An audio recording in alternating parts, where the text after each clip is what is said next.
Nadia threw herself into his chest and burst into tears. Pavel gently held her, turned around, and, supporting her, led them toward the exit. The people were stunned and silent. Then one person from the company, as if waking up, asked, "Can someone explain what's going on here?" But no one answered. Only one girl from the group, who was planning to marry Pavel, grabbed his coat and rushed out onto the street. She was the only one who knew that Pavel wasn't the biological son of a local oligarch. They walked along the waterfront, the three of them. Pasha held a bottle of mineral water in his hands. "Well, that's it. My adoptive parents have emigrated abroad, leaving their business to me. I've expanded it now, and I'm living quite well," Pasha said. "True, we couldn't love each other, but we pretended everything was fine. How about you, Nadia? And why do you have speech problems?" Nadia took out her notebook and wrote for a long time. Pasha hugged his fiancée, and they both understood that they weren't in a hurry to go anywhere. They sat in the park until morning. Reading carefully what Nadia wrote, Pasha moved several times, circled the bench without holding back his expressions, letting off steam. Then he sat down again and continued reading, with letters flowing before his eyes. As dawn broke, he said, "Honestly, I'm freezing, and I don't understand why we're still here." His fiancée laughed. "Well, you're right, it's warmer at home." Nadia stood up. She didn't want to let go of little Pashenka, but she understood that he had a completely different life. She hugged him and walked down the path. He looked at her in surprise, then caught up with his mother. "Where are you going?" Nadia quickly wrote. "Home," Pasha replied. "Where mine is. Thanks to your grandmother, Tonya, for letting you stay there, but you won't return there anymore. We're going home. We have a lot of plans, and the first thing we'll do is help you regain your ability to speak." Nadia looked into his eyes for a while, then burst into tears. Pasha said, "You told me crying is shameful when everything is fine." Pasha smiled. It was the only thing he remembered, her and him, and of course, their immense greatest love. Several months passed. The waitress girls burst into the owner's office. "Oh, come and see." He jumped up, startled, and immediately understood what was going on. Nadia was sitting at one of the tables with her brother. She saw him and smiled. Well, of course, recognizing Nadia in this very beautiful lady was impossible. "Hello, Nadia. I must confess, I'm simply shocked." "You look beautiful," the restaurant owner said, wide-eyed. Nadia smiled even wider. "Well, it turned out that Pasha quickly solved all my problems." "I'm happy, I'm immensely happy," she said. They headed towards their door. Pasha said, "I have a feeling he'll come back." But I asked, "What did you take?" Her voice trembled traitorously, and Pasha looked at her in surprise. At that moment, the restaurant owner insisted on standing next to them. "Perhaps you wouldn't mind going to the movies with me." Pasha turned away so that none of the couple would notice his smile. If you enjoyed the story, please support me with a thumbs up button, just one click. It means a lot to me. Thank you. They all seem strange to me, and you're also trying to prove something with aggression, the old woman said, not speaking too wisely in Nadia's opinion. But the girl listened attentively, absorbing it all like a sponge, because nobody had taught her life's wisdom before. When she finally tasted freedom, it was true liberation. The institution she had spent so much time in was hardly distinguishable from a prison.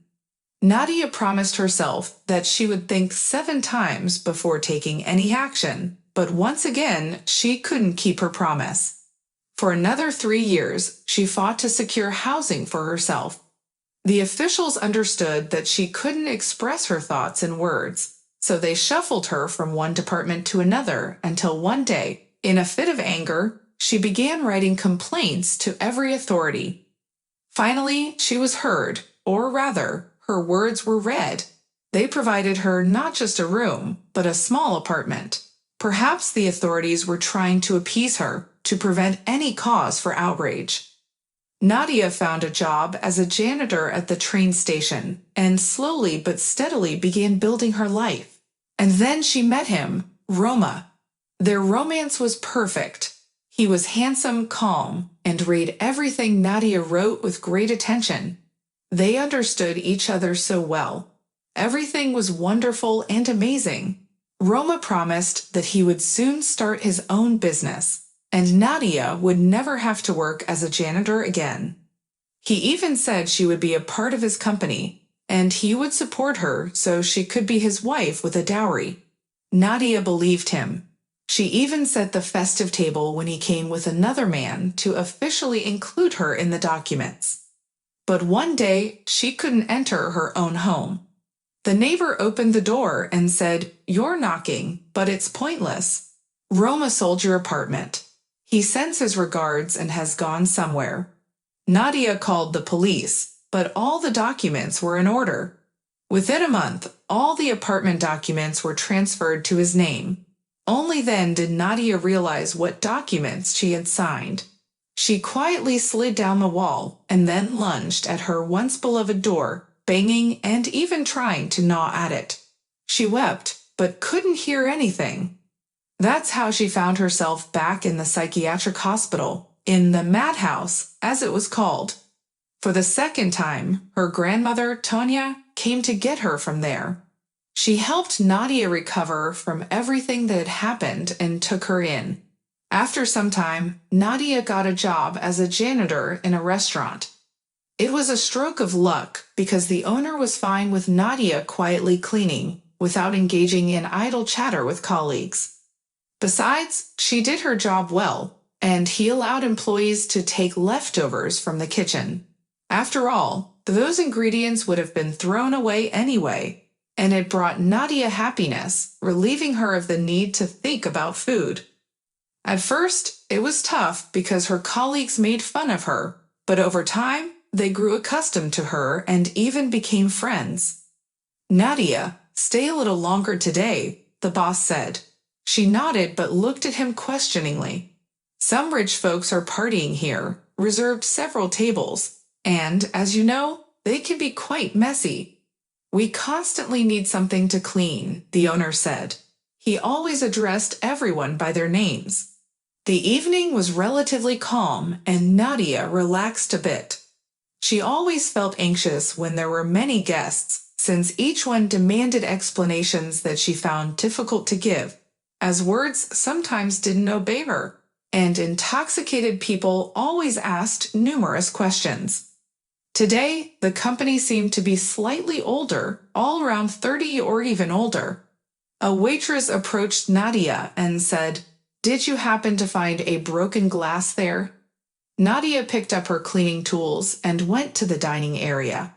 Two men stood near a table, laughing loudly. Nadia approached and began cleaning up the shards, preparing to leave. Suddenly, one of the men grabbed her hand. "Wait, woman, answer this. What came first, the chicken or the egg?" he asked. The other man waved his hand dismissively, but the man in the expensive suit shook his head negatively. He seemed to be in a playful mood and wanted to hear the opinion of a bystander. Nadia remained silent, staring at the floor. "Well, why aren't you saying anything?" Pavel asked, parting ways with the man. He wasn't used to being ignored, especially by a janitor. A waitress rushed to them. "Stop it, she's not mine," she said to Pavel. He fell silent for a moment. Then he turned Nadia towards him. "Mine, why didn't you say anything?" he asked, sounding uncertain. She couldn't meet his gaze, paled, and it seemed like she might collapse any second. The guy stopped smiling, looking at her intently too, and suddenly the woman extended her hand and gently caressed his cheek, just as she used to when she was very young. A dead silence fell over the room. Pavel coughed and then said to Nadia, very hesitantly, "Nadia." No, you promised." Nadia screamed and broke free from the caregiver's grasp, but they held her tightly.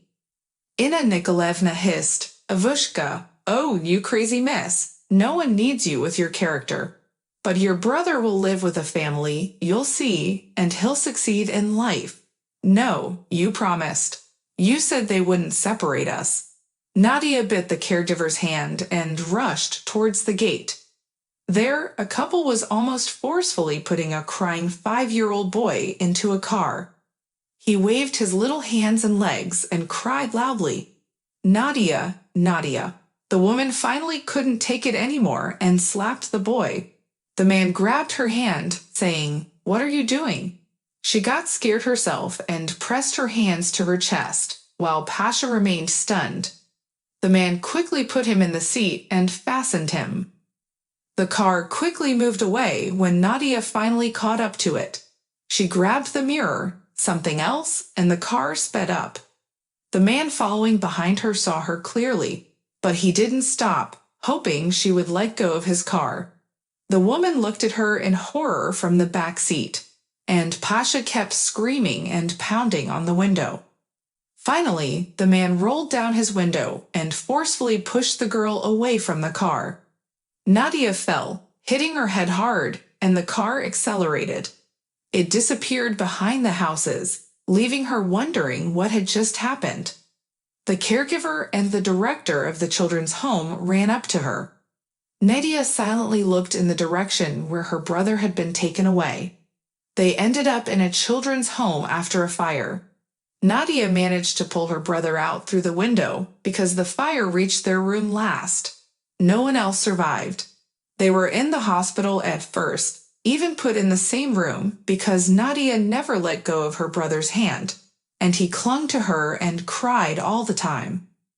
They searched for any relatives for a long time, but after finding no one, they sent them to the children's home.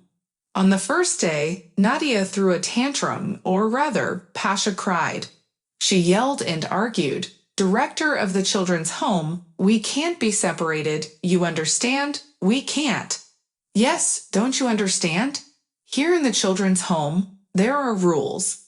Pasha must live in the boys' room, and you with the girls. We can't keep you together. Inna Nikolaevna was tired inside.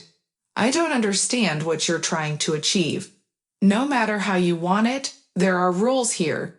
Nobody is going to separate you. We don't separate brothers and sisters. Do you want me to read the rules to you later when you calm down? The caregiver offered. Pasha listened attentively and nodded, resting his head on Nadia's shoulder. Then he pulled away and asked something. Nadia nodded and, after a moment of thought, nodded to Pasha. The director let out a relieved sigh. From that day on, Nadia and Pasha lived in separate rooms, only separated at night and when Nadia was in class. But Pasha, who was about to turn 5, seemed to have internal clocks. He stuck his nose to the window pane 10 minutes before his sister returned from school. The caregivers shook their heads in amazement. They had never seen such a strong bond between siblings before. And then those people appeared in the children's home. No, people came quite often, but as soon as these people arrived, they immediately started hovering around Pasha. Nadia wasn't worried because the director had firmly promised her that they wouldn't be separated. Nadia, it's time to eat, the caregiver and the nurse said, standing by her bed. She hadn't gotten up or eaten for 2 days, and she hadn't sung. It was unclear if she was asleep. The girl simply didn't move. This can't go on. We need to get her up, the caregiver said and forcefully sat Nadia up in bed. She sat there for a minute, and then her eyes rolled back and she fell. 10 minutes later, she was being taken away in an ambulance. There, the children's home was left behind. She never returned. They sent her to another facility where children with various health problems lived. She couldn't speak anymore. When she left the walls of the children's home, she already knew that nothing good awaited her. But Nadia couldn't even imagine the challenges that life had in store for her. The first thing she tried to find out was something about Pasha. She couldn't explain anything with words, only through writing. They laughed at her in the institution, and then they sent her to a psychiatric hospital. There, Nadia spent nearly a year as a troubled girl because she tried to prove she was normal through her silence. She's not dumb. She would gesture with her hands, lunge at the staff, mumble, spit. How else could she act when no one gave her paper and a pen? Then, an old nurse took pity on her and started feeding and teaching her.